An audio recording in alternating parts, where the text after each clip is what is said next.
Genesis chapter 1, verse 1. In the beginning, the big voice created the heavens and the earth was without form and void, and darkness was on the face of the deep. And the big voice hovered over the waters and said, "Let there be light."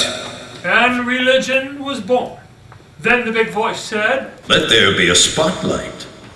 And show business was born. "Religion!" Show business. Same thing.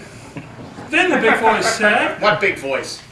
It's the little voices in our head that do all the talking. so this is the true story of two listeners. A Catholic from Brooklyn. A Baptist from Arkansas. Two believers on the path to And heaven the road to salvation. who met each other at the intersection of 22 degrees north. And 15 degrees west in the middle of the Atlantic Ocean. At the hypotenuse of the Bermuda Triangle.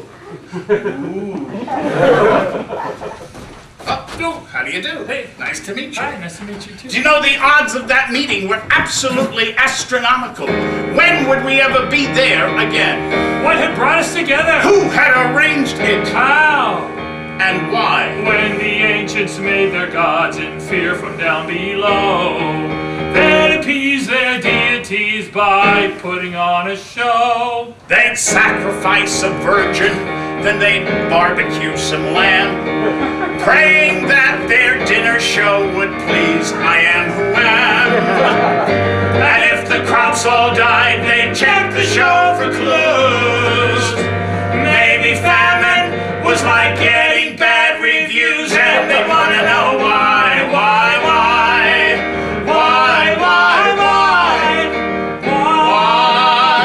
Tell us why. I was lighting candles in a Catholic church up north. I was just a Baptist boy preparing to go forth. We'd practice different rituals, both pleasing the same God. Outside we were perfect saints, but inside we were odd. We kept on listening for the big voice in our head, and what we heard was Ethel Merman's voice instead. And we want to know why.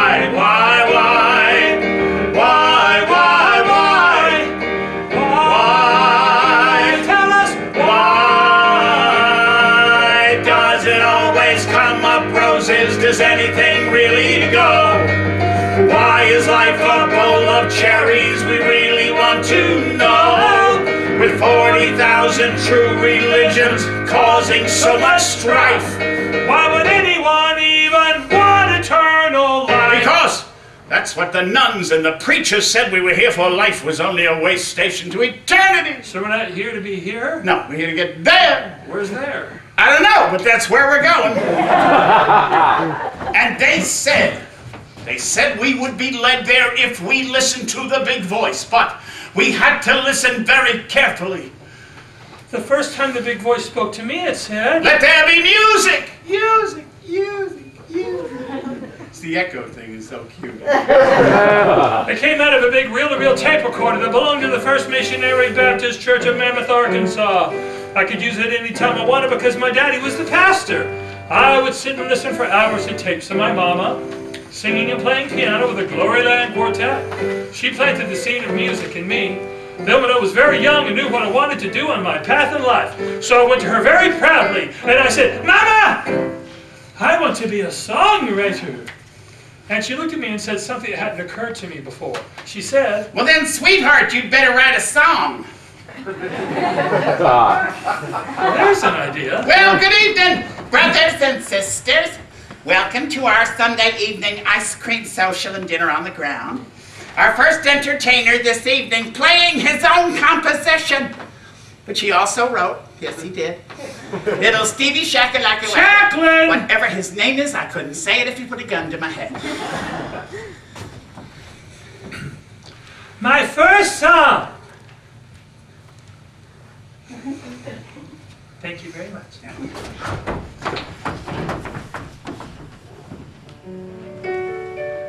I want to make music.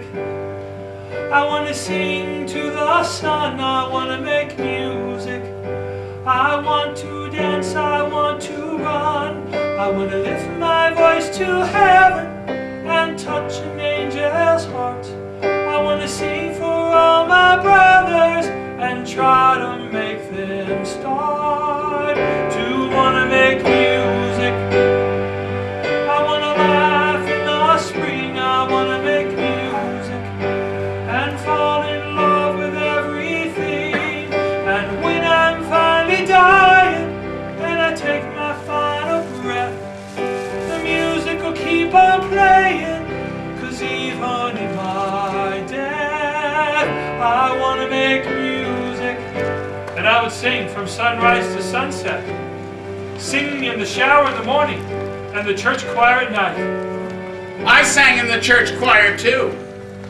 We sang in Latin.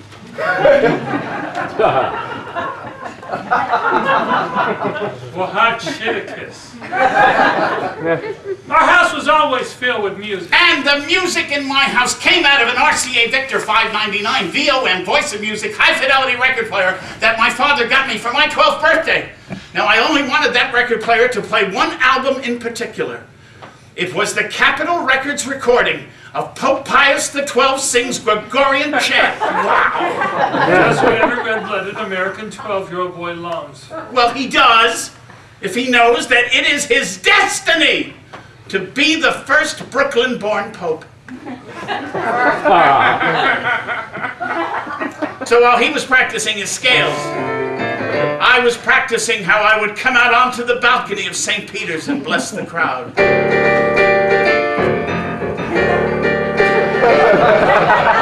I hated practicing. I didn't.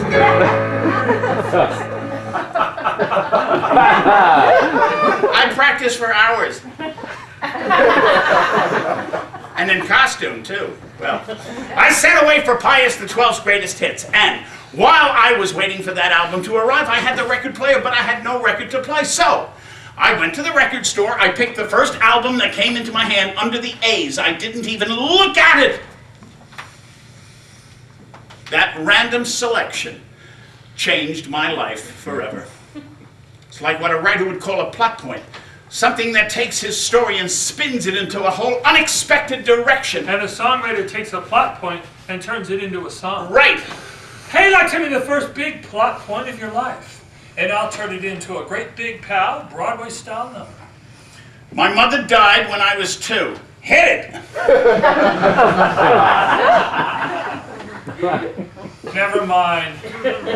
So who raised you? The Magnavox 201.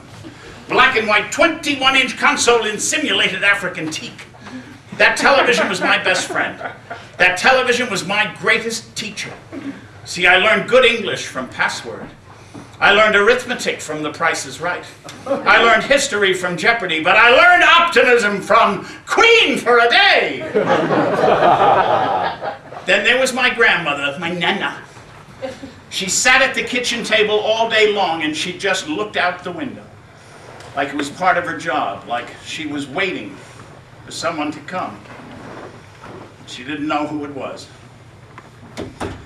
That summer, my father gave me the greatest birthday present ever! He said, I'm going to take you on a trip anywhere in the world that you want to go, so naturally I told him. As any future pope would. Rome and Lourdes. Sure, while he was off to Rome, I was chained to a piano in Arkansas, looking for any excuse I could find to get the hell out of there. What I was looking for was a religious experience that would validate my future as the head of the Roman Catholic Church. And I knew exactly what it would be like. All the lights would flash, a celestial mirror ball would throw heavenly colored stars all around the room, and I would hear the big voice with unequivocal resolution. Well, it hadn't happened in Brooklyn, so of course it was going to happen in Rome or Lourdes. My father booked us on a holy tour, a sacred pilgrimage with dinners prepaid.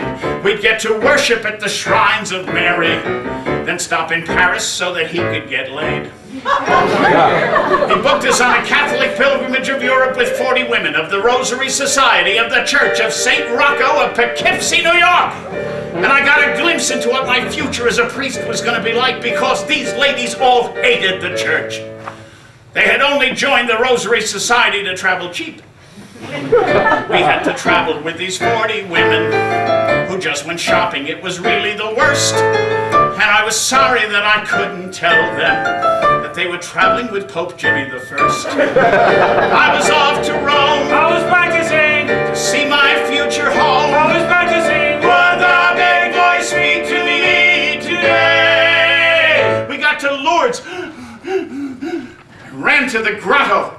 It was just like the movie of the Song of Bernadette. And I was Jennifer Jones. But with more extras. Get you loads walk to hear Holy Mary, bumpers, cigars, postcards, plastic glow-and-see dark virgins. There was a little commercial in Lourdes. But I knew I would witness a miracle. And then it happened. Daddy, look. Look at that man in the wheelchair. Look, they're wheeling him to the niche. Daddy, look in his eyes. He sees her. I know he can see her. Daddy, look, they're putting holy water on his legs. Daddy, look at the way he's grabbed the arms of his wheelchair. He's pulling himself up. Daddy, look, he's standing. Daddy, he took a step. It's a miracle. Daddy, he fell over.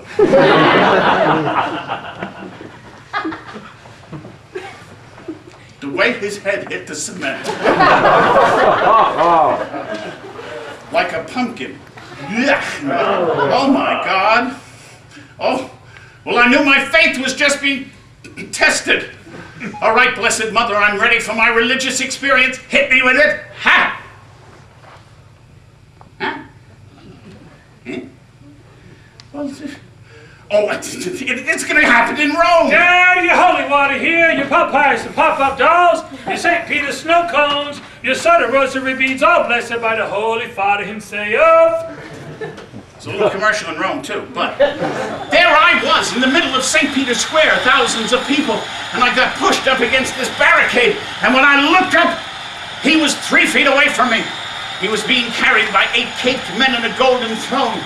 He was wearing a long white robe with crimson satin slippers and gold buckles, a red velvet shoulder cape trimmed in white ermine and gold chains around his neck, waving at the crowd. There he was. Liberace!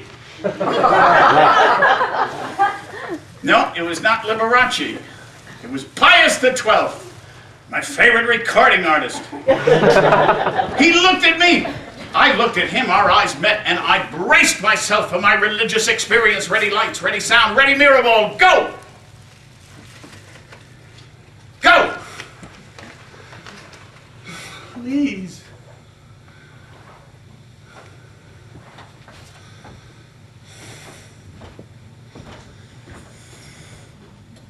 We didn't have popes.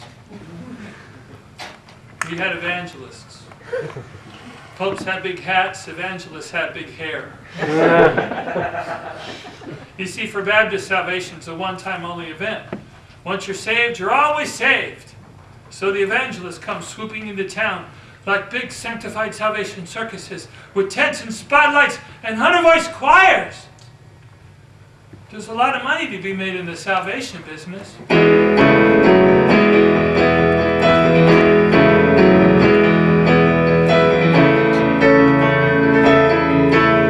I was 10 years old when I got saved in a football stadium 2 hours away. A man of God would come that day, James Robertson. A man of God in every crusade, James Robertson. My cousin Donna said she would drive. Brother James would come alive. He would preach the word in Jesus' name. He would pray for us in Jesus' name. And I imagine him and me would take a walk. We would pal around and I would hear him talk. But they sat us way up at the very top. Then a lady in white sang a beautiful song, and the choir behind us swayed along. Then they passed some buckets of cash around, and my 2 bits barely made a sound for James Robertson. And the man himself got up to speak, a tiny speck from the cheapest seat. Then at once it all got quiet, and I started to get scared, and I knew that we were sinners under Brother James's stare. Then we started to walk forward as the invitation played. descending with my Donna where the other sinners pray. Then 1,000 people crowded, and I lost my cousin's hand, and nobody there could see me as they pushed me to the stand. And I looked up on the stage, and I saw the socks and shoes and the legs of James Robertson. And I thought if I could touch him, I'd be saved without delay. So I reached up high to touch his hem, but he turned and walked away. Didn't he see me down below? Didn't he know?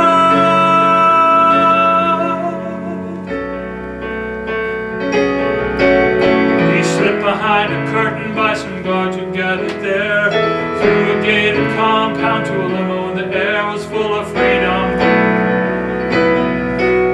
You could smell the freedom. Then he slipped across the leather as I ran up to the fence, and James Robertson was on the phone.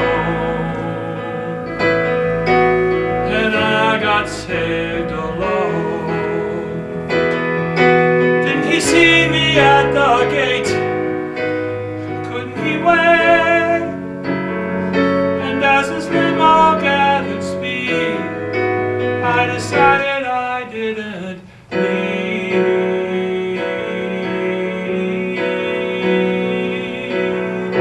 James Robertson.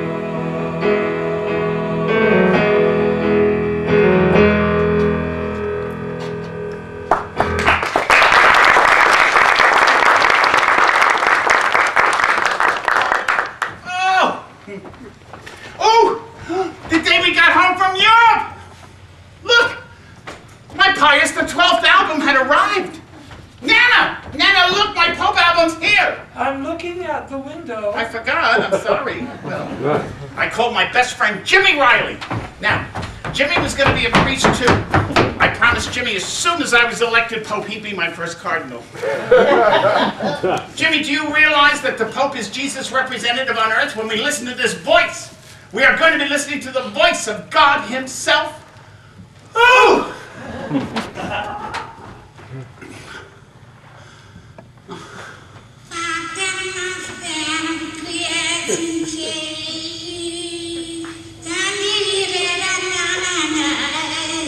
Jimmy turned his head. He looked like Nipper the dog looking into the old Victrola. That's the voice of God? God sounds like Gracie Allen with a bad Italian accent. It's terrible. I'm very disappointed. Why are you going home? You don't have to go home. Hey, I have that other album. What? The sings Elvis? I don't know what it is. I haven't looked at it yet. Annie, get your gun. Was that like a country western thing or something? Gotta hope not. I hate that. Let's give it a shot.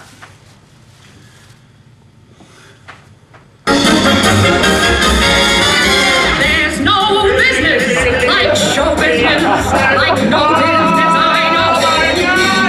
Everything about it is appealing. Everything the traffic belongs. Nowhere could you get that happy feeling when you are stealing that extra pound.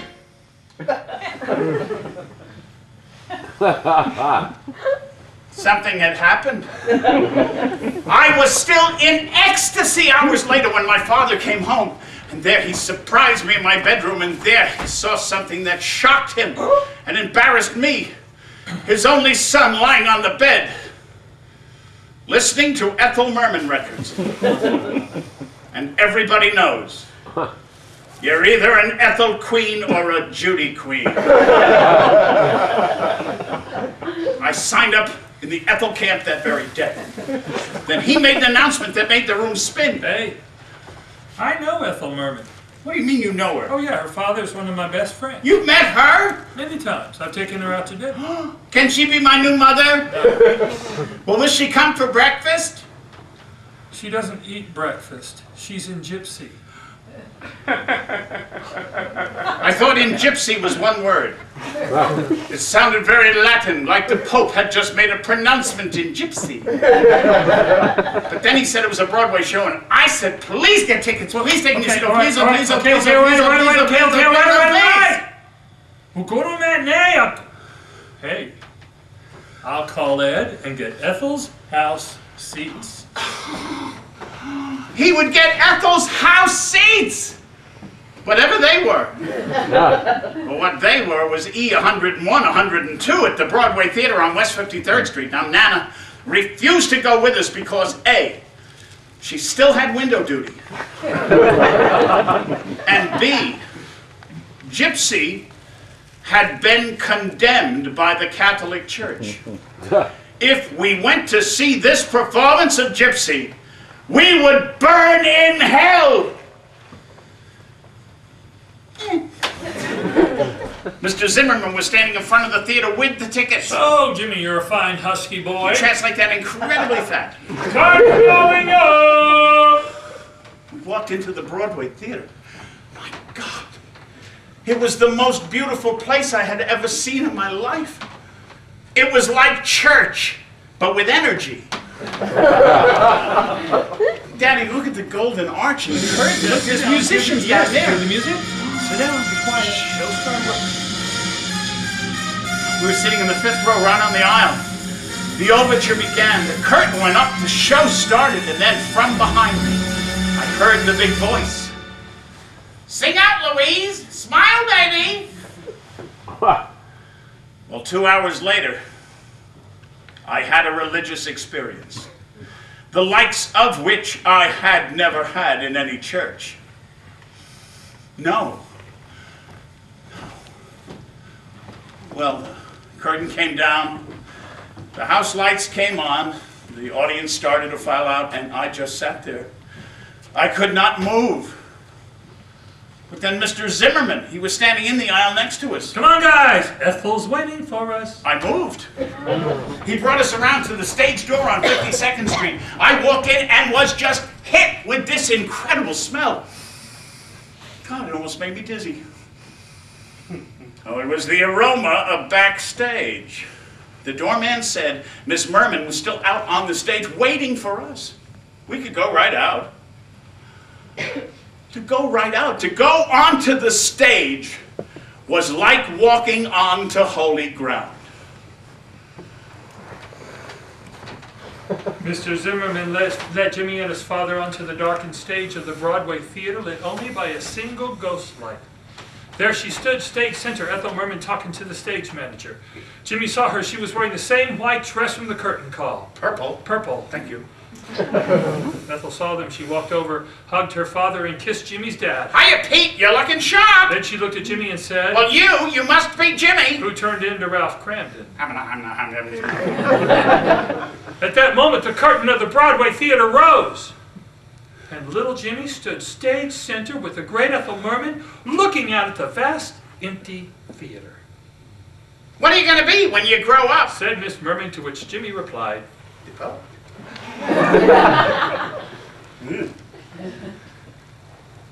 This. I'm going to be a showgirl. I mean the Pope. I mean a priest, actor, Pope, star, I don't know. I don't know anymore. But thank you, Miss Merman. Thank you so much.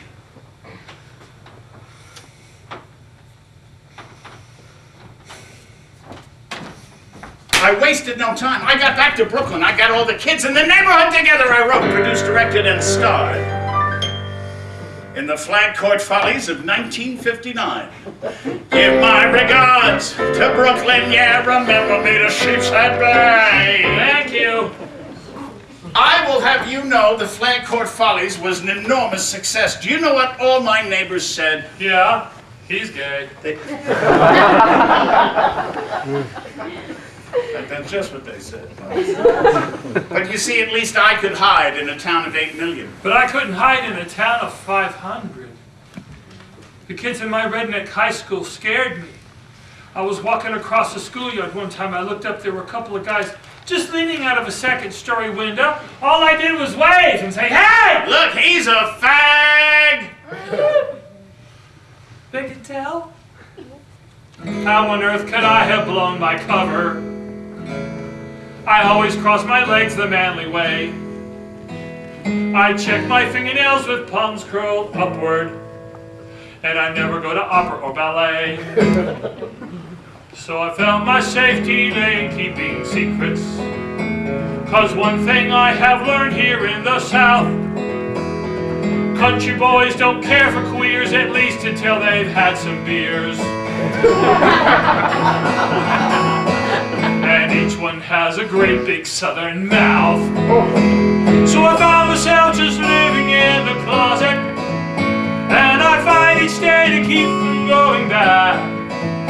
'Cause each time I see the light of day, something in me turns away. 'Cause I got so used to living in the closet. Well, my father knew that I was different, and so he came up with a great solution to fix the problem. He decided to send me away to an all-male military boarding school.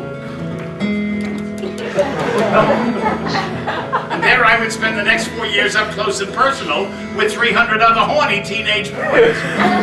I was a man in uniform, and you know what's funny? I was getting beat up every single day by the same ones I was doing it with every single night. As I grew, I found myself still hiding, like a superhero has to do. I made a world of comic books and music, so no one on the outside could see through. It was different in my little Baptist college. I was in the choir and dating Christian girls. There is never pressure to perform in a Southern Baptist dorm. Of course, they never saw what I did in the closet. Well, I was catapulted out of the closet my junior year of high school when I got caught experimenting in the chemistry lab. Because I was experimenting with an exchange student from Palermo. His name was Aristotle Spadavicelli. The headmaster walked in with 2 other cadets. They saw what was going on. Word spread all over the school, and within an hour, I was more sought after than uranium. Then one day somebody spread a rumor. The handsome dean of students called me in.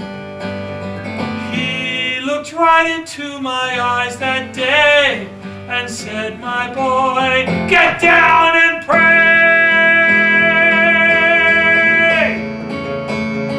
Then he looked at me and said, "Come closer." Around my wrist he slipped a rubber band.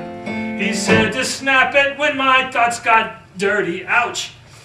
I snapped so much I almost lost my hand. So you see, it's painful living in the closet, and you know that there is something really wrong. When you're standing in the light of day, if something in you turns away, then you know that you've been wounded by the closet. When you're standing in the light of day, if something in you turns away, then it's time to get your ass out of the closet. Oh, yeah. Oh, yeah.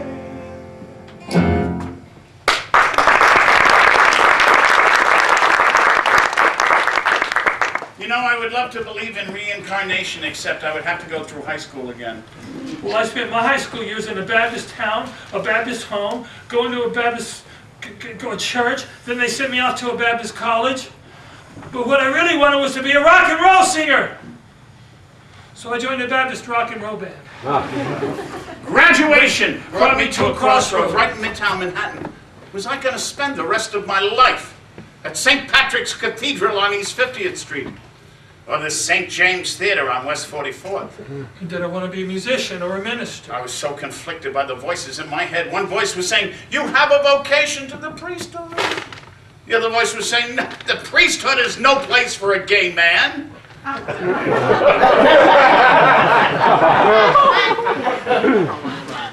And if I became a Baptist minister, I'd be living in the biggest closet of them all. I wanted to be a priest one day and an actor the next day, and I was having a recurring dream about the big voice. I was so torn, I actually went to see a psychiatrist. "Doctor, what's the matter with me?" Tell me, why do you want to be a priest? Well, because do you know, that's a good question. Do you know, nobody had ever asked me that before. Well, I love the black cassock and the Roman collar. Oh, the costumes. I love the pretty churches. The scenery. I love the oils, the incense. The makeup, the props. And the congregation that lifts me when I'm down. The masses, the missals, the mitres, the bells. The bishop in his golden evening gown. Confession when your heart beats in the dark. That painting where they're burning Joan of Arc. And this was my recurring dream. Like smoke, I've just been elected Pope. I step out onto the balcony of St. Peter's. I look at the throng and say, bless the crowd, start the mass, because now that I'm Pope at your ass, there's no sin, sex is in. Oh, it's gonna be fun being Catholic. What's the matter with me? You got the devil in the head, man. Indeed, I did have the devil in the head. I was so torn, I did something I had never done before in my whole life. I asked my father's advice. I waited for a Friday night till we were in Sardi's restaurant, his favorite restaurant over on 44th Street. I waited until he had a couple of drinks in him. My father was a very uptight man unless he had a couple of drinks in him. He was not uptight very often. Daddy, should I be an actor or a priest? I know what you should do. What? Do what makes you happy. Do what makes you happy. Well, isn't that great advice? Then he heard the big voice. Hiya, Vincent, you got a table for 3? It was Ethel and her parents, Ed and Agnes, and my father jumped up and ran over and brought them back and squeezed them into the table, and I knew God had walked her through that door to put her next to me so I could ask her the question because she would have the answer. And as I turned to ask, over her shoulder, on the wall of Sardi's was her caricature. And I knew that I was sitting next to history. I said, Miss Merman, should I be an actor or a priest? And without hesitation, she said to me, well, how the hell should I know? Hey, I went and saw a psychiatrist one time. Did you? Yes, it was down the road at the State Mental Hospital. What state? Arkansas. You were in the Arkansas State Mental Hospital? Yes. How come? Because you could get the best psychiatrist in the state for $2 a session. That seems about right. So? So I sat there shaking and sweating, and finally I turned to the doctor and I said, Doctor, I'm a ho... Mo... Doctor, I'm gay. Gay. Doctor, I'm bisexual. Yeah. That shrug was the single most healing moment of my entire life. Somehow I must have known it was right to be gay. I just needed an educated adult to confirm it for me. So I made an appointment to see the same guy the following week. He wanted a second opinion. It's the same guy. So silly. I love that. Yeah. So? So we sat there talking for like 20 more minutes, and finally he looked at me and he said, You don't need me anymore, do you? No. No, I don't. And I didn't. Believing in myself meant you know, so I mean, but I had to tell my Baptist band that I was leaving, and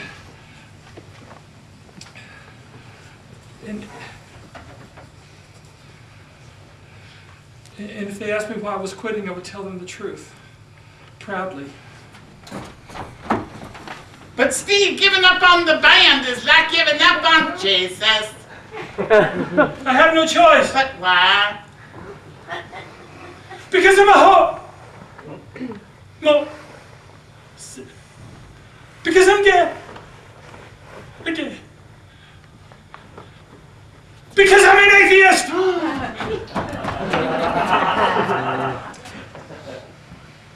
And I was.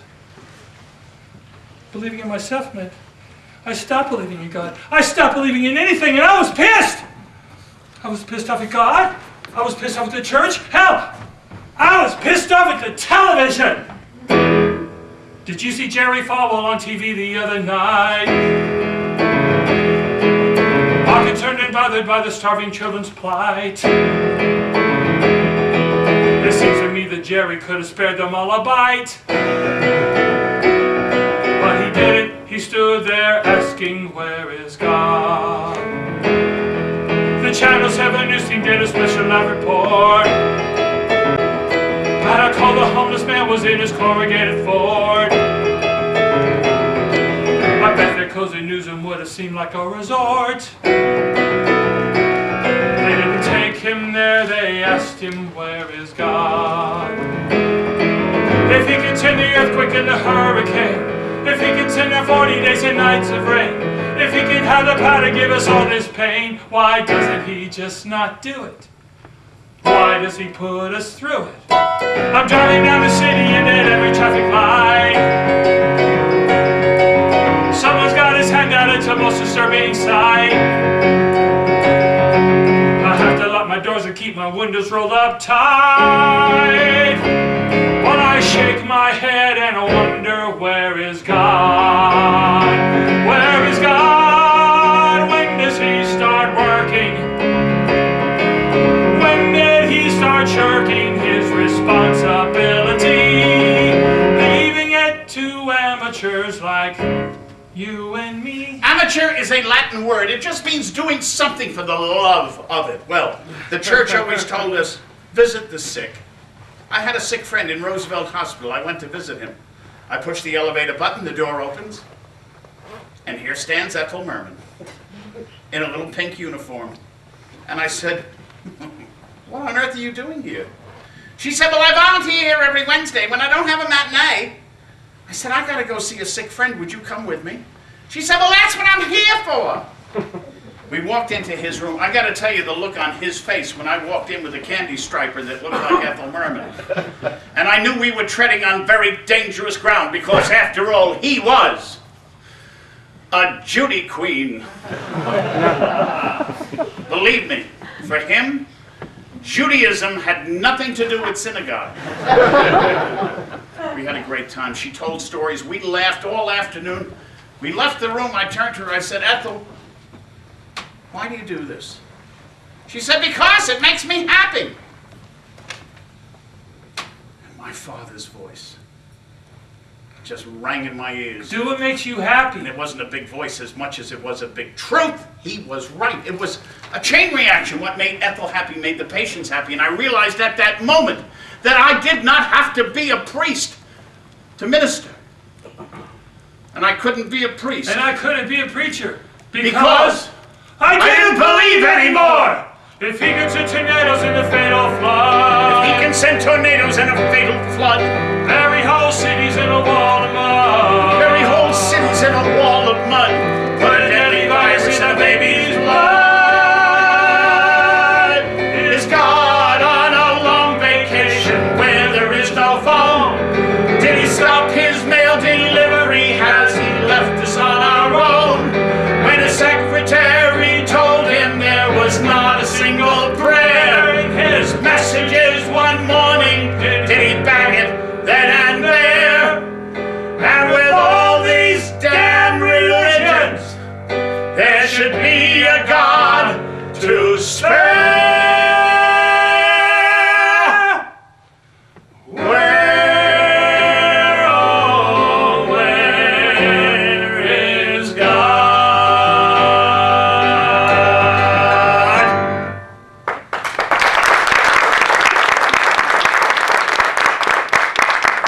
So I stopped going to church, and I started going to the American Academy of Dramatic Art. And I joined the show band and started playing the casino lounges in Atlantic City. But nobody listened to us because we weren't the buffet. While I was studying drama by day and by night, I was supporting my studies by working on Broadway. Every single night I got to go through that stage door.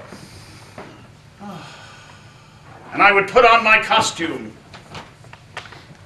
and I would take my place. Orange drink! Orange drink, 15 cents! They paid me $18 a week. But you know, it's I who should have paid them.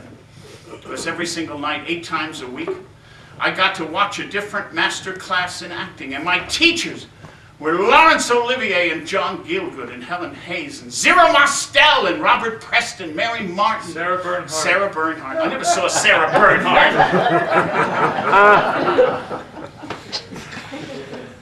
But I saw Ingrid Bergman, and I saw Lucille Ball, and I saw Vivian Lee.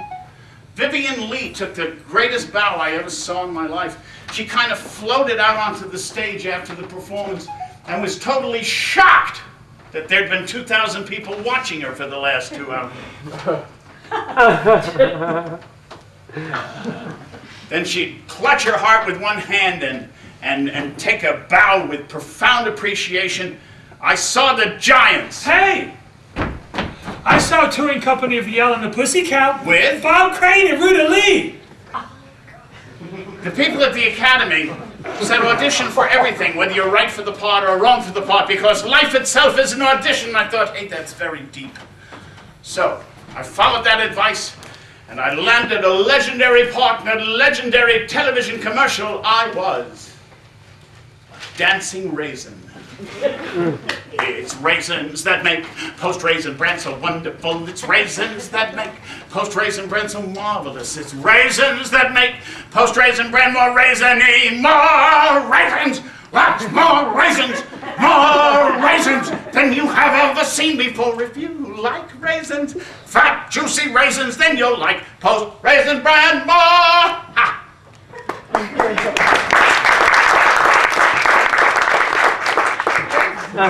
I was the gay raisin. A week later, I was hired to be the talking lemon from outer space for Palmolive, and within a month, I was known as one of the most dependable fruits in show business. The phone started to ring. Then it rang with an offer I could not refuse. It was my father's doctor, and Dad had 3 months to live. So, I moved back to the little apartment in Brooklyn to be my parents' parent. And a year later, he died. I was so scared, so alone, an orphan at age 35. So I ran home to Mother, Holy Mother Church. I entered the seminary. The first day I put on the Roman collar. I picked up the New York Times, and there in the headline, musical theater legend Ethel Merman dead at 76. I thought about my father, I thought about Ethel, and I wondered, would I ever see them again? Will I have faith in the pure white light? Stood on the edge of the endless night. I heard you call my name, but you never came to carry me beyond the light.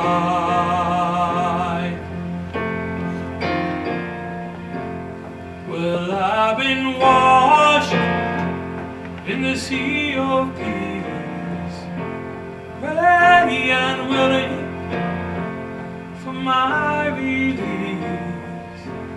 I felt you touch my hand, but you never planned to carry me beyond the light.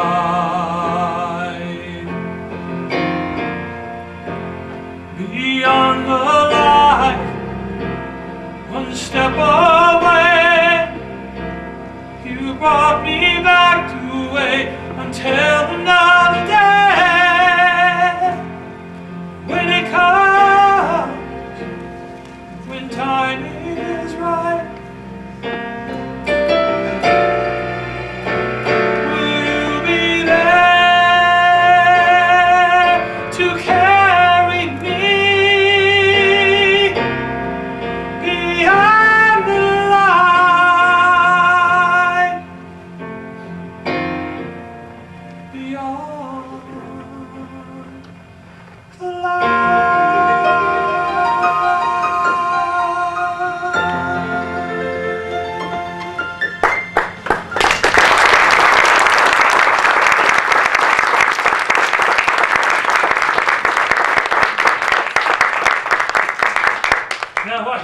entering the seminary, I was boarding a luxury cruise liner. Not as a passenger, I was to play the piano in the Fantasy Lounge aboard the SS Galileo, and cruise to faraway places with strange-sounding names. The only drawback to this glamorous existence was the fact that I had hydrophobia, a morbid fear of water. I couldn't even swim, and there I was going into the middle of the Atlantic Ocean. They say water is the symbol for birth. Well, my gestation period lasted 13 months. And after 13 months in the seminary, I knew I'd made a big mistake, so I left. When I left, I just needed a change. Everything changed for me aboard that ship. I began to rediscover God. I would go out into the bow of the ship at night when it was dark and quiet, and look up at the sky and see the clouds and the stars and the moon glistening on the Caribbean Sea. And I would think, this can't be an accident, that somehow it had all been choreographed. I remembered I belonged to a travel club, so I called them up to see if they had any discount cruises before my membership expired. Memorial Day, 1985. The Chandler's Cruise Line was offering a super bargain double discount 5-day cruise to Bermuda aboard the SS Galileo, The sister ship of the Andrea Doria.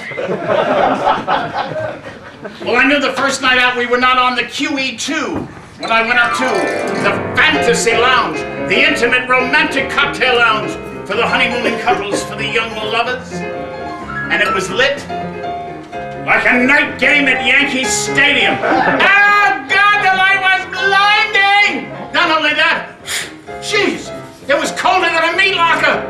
So here's all these romantic couples, they're sitting there squinting and shivering at each other. I thought they were all smokers. It was their breath. Now here in the only part of the room that's totally dark, this piano player. Gee, but everybody would gather around his piano, they were having a great time. So I sat in the back. I ordered a drink, thank you. And I decided to watch the discount passengers being entertained by the discount bargain piano player / singer. Welcome aboard!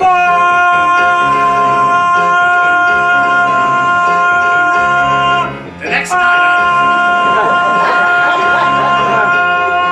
Thank you. Thank you. The next night I decided I was going to check out the piano player, so I went up and I put my tuxedo on, and my parka, my scarf, my mittens, my sunglasses, and my earmuffs! And I went up to the Fantasy Lounge. Well, he's doing a set like there's an SRO crowd. My God. I'm the only one in the room. So I sat in the back. I ordered a drink, thank you. And I pretended he was singing only to me. I didn't really notice how many people were in there, because I was using the cocktail hour to practice piano. And I wouldn't have noticed him anyway, because I was only attracted to short Latino guys.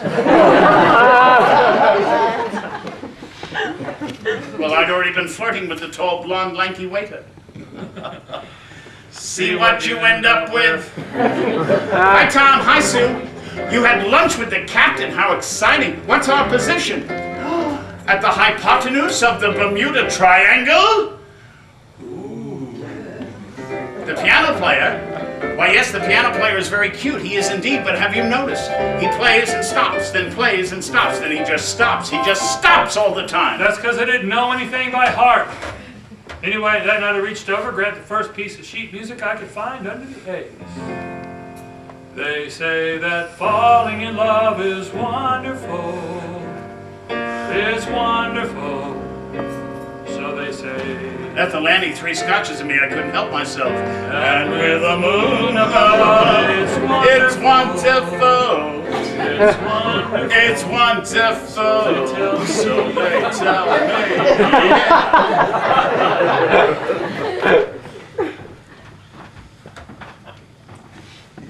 Hey, saw you sitting over here. What? This come hither, fluorescent floodlight! You were singing that song from Ethel, Get Your Gun. Annie. Hi, Annie. My name is Steve. So, is that short for Andrew? I'm Jim. Why do they call you Annie?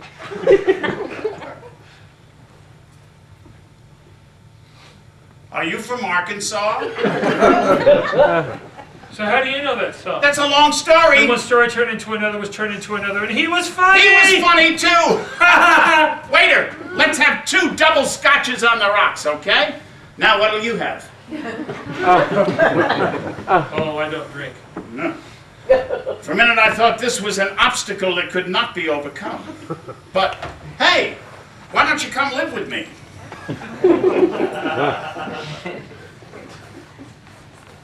I'll sing you my answer tomorrow night in the Fantasy Lounge. He would sing me his answer, how romantic. So the next night, I bundled up. I went up to the Fantasy Lounge. I sat in the back. I ordered a drink, thank you, and I waited for my answer. I didn't see him come in. And I waited, He was sitting way in the back. and I waited. Then I heard the big voice. Hey! Sing Melancholy Baby! And I sensed he was there. When I'm alone, I drift away, a ship with no mooring. I hear your voice, I see your face, and my soul is soaring. God, please keep me near you. God, please keep me near you. Is that a yes? What do you think? Well, did you write that just for me? No, for somebody else. But I thought it was applicable. Close enough, let's go. Wait, before we start this journey through Act 2 together, I have to ask you a question. It's a serious question because it's a scary world what's happening in this day and age. I'll tell you anything you want to know. Even if it changes everything. Ask your question. Are you an Ethel Queen or a Judy Queen? Judy who? Oh, that's a good answer! Yes, it's a sign! Come, we'll start our journey!